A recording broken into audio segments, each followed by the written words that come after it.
আসসালামু আলাইকুম। তোমরা যারা সামনে এইচএসসি পরীক্ষা দিবা কিংবা এবার যারা ২৬ সালে এসএসসি পরীক্ষা দিছো এবং এইচএসসিতে এসে কমার্স নিবা, তোমাদের জন্য কিন্তু হিসাব বিজ্ঞান একটা খুব গুরুত্বপূর্ণ সাবজেক্ট। তো হিসাব বিজ্ঞান প্রথম পত্র অ্যাকাউন্টিং ফার্স্ট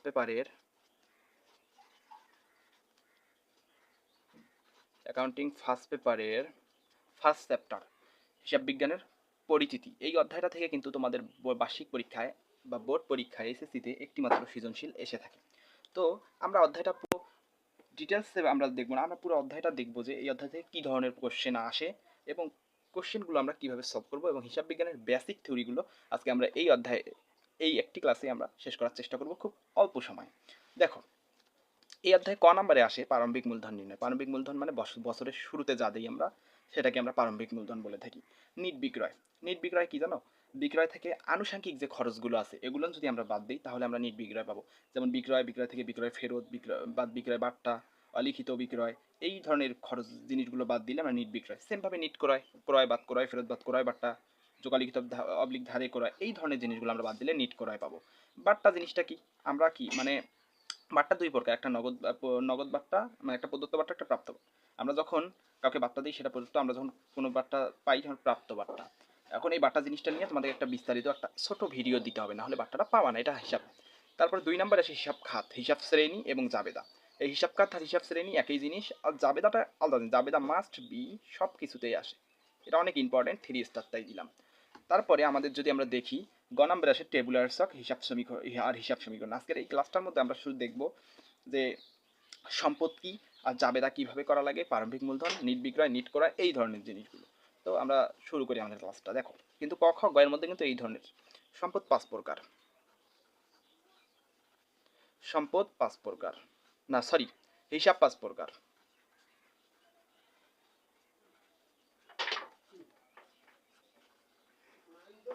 হিসাব 5 প্রকার কি কি হিসাব? দেখো, সম্পদ, ব্যয়, তারপর আয়, দায়, মালিকানা সত্ত্ব।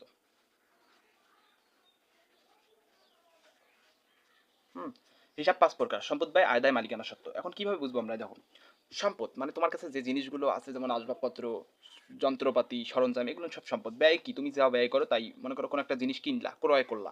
আমি একটা সাপোজ এই কালার পেইন্ট, এই যে মার্কারটা, এটা আমি ক্রয় করলাম। এটা মনে করো আমি 20 টাকা দিয়ে কিনলাম। তাহলে 20 টাকা দিয়ে কেনার কারণে আমার কি 20 টাকা ব্যয় হইল না? এইটা হইলো কি আমাদের তোমার ব্যয়। তারপর আয়, কোনো কিছু বিক্রয় করলে আয় হয়। সাপোজ আমি একটা ব্যবসায়ী, আমি এটা বিক্রি করলাম, তাহলে আয় হইলো আমার। দায়, মনে করো আমি কারো কাছে টাকা নিলাম, অগ্রিম টাকা নিলাম, কিন্তু তাকে কাজটা করে দিলাম না, সেটা হলো দায়। আর মালিকানা সত্ত্ব কি? মালিকের যে সত্ত্ব, এটাই মালিকানা সত্ত্ব। তো এখন এই জাবেদার জন্য তোমাদের যেটা লাগবে, দেখো, হিসাব 5 প্রকার: সম্পদ, ব্যয়, আয়, দায়, মালিকানা সত্ত্ব। এই সম্পদ ব্যয়, এই সম্পদ ব্যয় যদি বাড়ে, বাড়লে ডেবিট।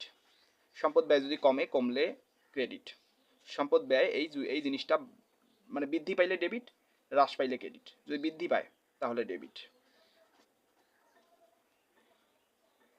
এই দুইটা জিনিস যদি বৃদ্ধি পায় ডেবিট, এই দুইটা জিনিস যদি হ্রাস পায় তাহলে ক্রেডিট।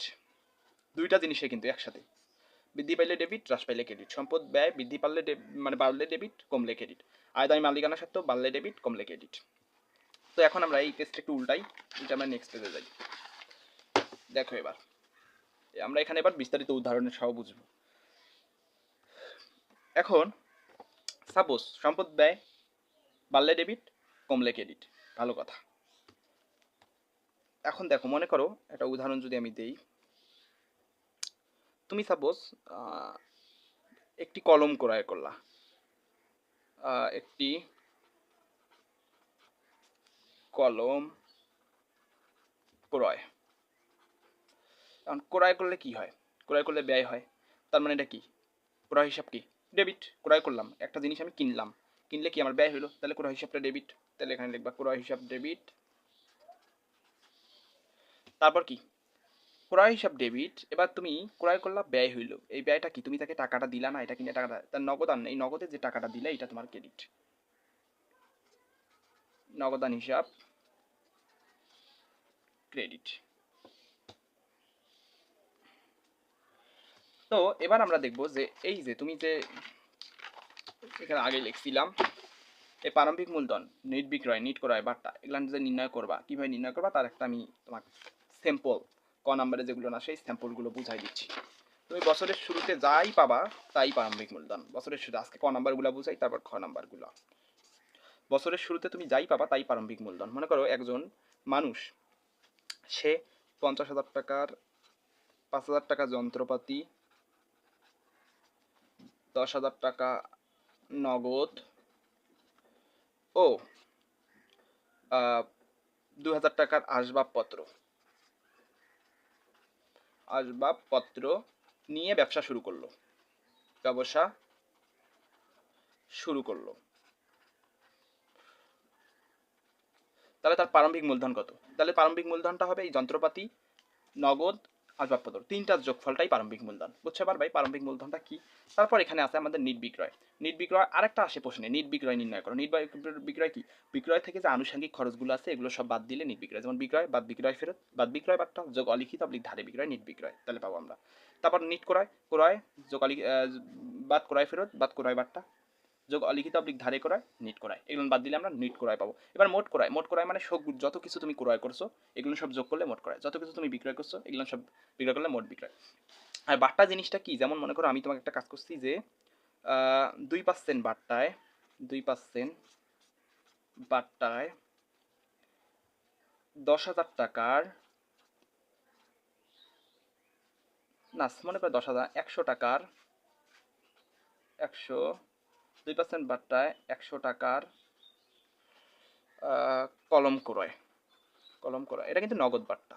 মানে আমি 100 টাকার কলম করছি, ক্রয় করছি। এই ক্রয় করতে মালিক আমাকে 2% বাট্টা দিয়েছে, মানে 2% ছাড় দিয়েছে। তাহলে এটা এখন নির্ণয় করবো কিভাবে? দেখো 100 টাকার 2% কত হয় তোমার? 2 টাকা। তাইলে বাট্টাটা হবে এরকম 100 বাদ 2, তাহলে কত হবে? 98 টাকা। তুমি 98 টাকা টোটাল দিছো, কিন্তু বাট্টার টাকাটা কত? 2। যে কত টাকা বাট্টা? 2 টাকা বাট্টা। এইটা হলো বাট্টা। তো এই ছিল ছোট্ট একটা ক্লাস হিসাব বিজ্ঞান প্রথম পত্রের প্রথম অধ্যায় হিসাব বিজ্ঞান পরিস্থিতির ক নাম্বারে আসা প্রশ্নগুলো সচরাচর যেগুলো এসে থাকে। তারপর আমরা খ নাম্বার শেখাবো। তোমাদের কমেন্টের উপর ভিত্তি করে আমি ক্লাস দিব ভাই। আমি কিন্তু এইভাবে নিচ্ছি, আমি কিন্তু হোয়াইট বোর্ডে ক্লাস নেই। হোয়াইট বোর্ডে সুন্দরভাবেই বুঝাই। তোমরা যদি চাও কমেন্টে জানাও যে আমি হিসাব বিজ্ঞানের পূর্ণাঙ্গ ক্লাসগুলো সুন্দরভাবে ছাড়ি, তাহলে আমাকে জানাইও। তো আসসালামু আলাইকুম, আল্লাহ হাফেজ, ভালো থাকো।